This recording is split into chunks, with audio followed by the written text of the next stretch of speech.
ചേട്ടന്മാരെ നമസ്കാരം. അപ്പോൾ ഇന്നത്തെ പരിപാടി പൈപ്പിടിയിലാണ്.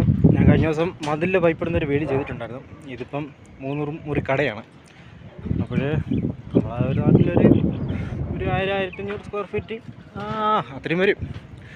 അപ്പോൾ ഇതിന് പൈപ്പിടുന്നതെന്ന് പറഞ്ഞാൽ ഇലക്ട്രിക് നമ്മളാണ്, പ്ലംബിങ് വേറെ പാകിസ്ഥാനികളാണ്. അപ്പോൾ ഫസ്റ്റ് പ്ലംബിങ്ങിൻ്റെ ഒന്ന് കാണിക്കാം. ഇതുണ്ടല്ലോ, ഇത് മൊത്തവും 3 മുറി കട, പിന്നെ മേളിലേക്ക് ഒരു 8 റൂം വരുന്നുണ്ട്. 8 റൂമിന് ഈ സൈഡ് 4, അതുപോലെ ഈ സൈഡ് 4, അങ്ങനെയാണ് കൊടുത്തിരിക്കുന്നത്. ഒരു അറ്റാച്ച്ഡ് ബാത്റൂമാണ്, ഒരു യൂറോപ്യൻ ക്ലോസറ്റ്, നമ്മളൊരു ഫ്ലോർ ട്രാപ്പ്, ഈ വാഷ് ബേസിൻ്റെ കാര്യങ്ങളെല്ലാം കൊടുക്കുന്നത്. നമ്മുടെ ഫ്ലോർ ട്രാപ്പിന് വരെ നമ്മൾ കൊടുക്കുന്നത് വെച്ചാൽ പി ട്രാപ്പാണ്. അപ്പോൾ ബാക്കി നല്ല ലെന്തുണ്ട്. ഒരുപക്ഷെ നമ്മളാണ് ഈ വർക്ക് ചെയ്തിരുന്നെങ്കിൽ നമ്മളിങ്ങനെ ചെയ്യത്തില്ലായിരുന്നു. നമ്മൾ പൈപ്പ് ത്രൂ താഴേക്ക് അടിച്ച് എന്നിട്ട് കോൺക്രീറ്റിൻ്റെ അടിയിൽ കൂടെ പൈപ്പ് കൊണ്ടുപോകത്തേ ഉള്ളായിരുന്നു, സീലിങ്ങിൽ കൂടെ.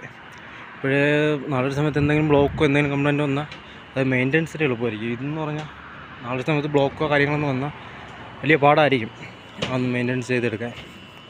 അപ്പോഴേ പിന്നെ ഇവിടെ ഏറ്റവും കൂടുതൽ ചെയ്യുന്നത് ഈ ഒരു പരിപാടിയൊക്കെ തന്നെയാണ്.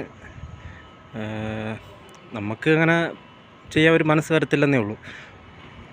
ഇവർക്കതൊരു വിഷയമല്ല, പാകിസ്ഥാനികൾക്ക് ഒരു വിഷയമല്ല. അവർ ആ റേറ്റ് കുറച്ചെടുക്കുന്നതനുസരിച്ച് അവരത് പണിത് പോകും. പിന്നെ ചിലപ്പോൾ ഇവർക്ക് അറിയത്തുമില്ലായിരിക്കും ഇങ്ങനെയുള്ള പണികൾ. ഇവിടെ കൂടുതലും ഇങ്ങനെയാണ് ചെയ്തു പോകുന്നത് സാധാരണ. പിന്നെന്ന് വെച്ചാൽ ഇവിടെ പിന്നെ ഏറ്റവും കൂടുതൽ പ്ലംബിങ് ചെയ്യുന്നതും ഇവരാണ്, പാകിസ്ഥാനികളാണ് കൂടുതൽ പ്ലംബിങ് ചെയ്യുന്നത്. നമ്മൾക്ക് ഏറ്റവും കൂടുതൽ എടുത്തു തരുന്നത് ഇലക്ട്രിക്കലാണ്. അപ്പോൾ ഇലക്ട്രിക്കലും പ്ലംബിങ്ങും കൂടെ ചെയ്തേ പറ്റുള്ളൂ എന്ന് പറയുന്ന ബിൽഡിങ്ങിലാണ് നമ്മൾ രണ്ടും കൂടെ ഒരുമിച്ച് എടുത്ത് ചെയ്യുന്നത്.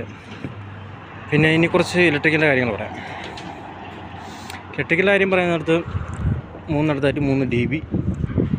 അപ്പോൾ മേളിലേക്ക് DB വയ്ക്കാൻ അതിൻ്റെ കേബിൾ കയറാനുള്ള പൈപ്പ് കാര്യങ്ങളെല്ലാം വെച്ചിട്ടുണ്ട്.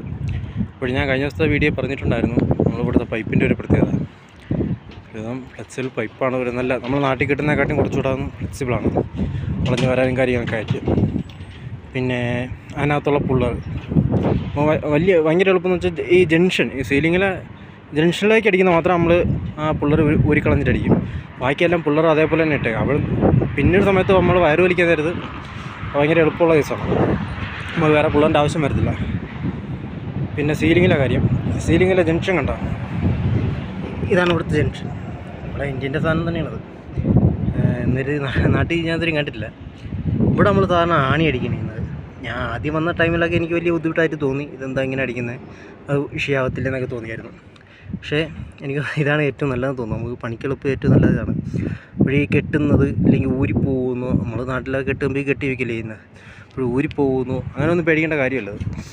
പിന്നെ ഇതിനകത്ത് ഏറ്റവും വലിയ വിഷയം എന്താണെന്ന് വെച്ചാൽ നമ്മൾ ബോക്സെല്ലാം ഇടിച്ച് വെച്ച് പൈപ്പെല്ലാം അടിക്കുന്നതിൻ്റെ കൂട്ടത്തിൽ തന്നെ വയർ പുള്ളിങ് നടത്തിയിരിക്കണം.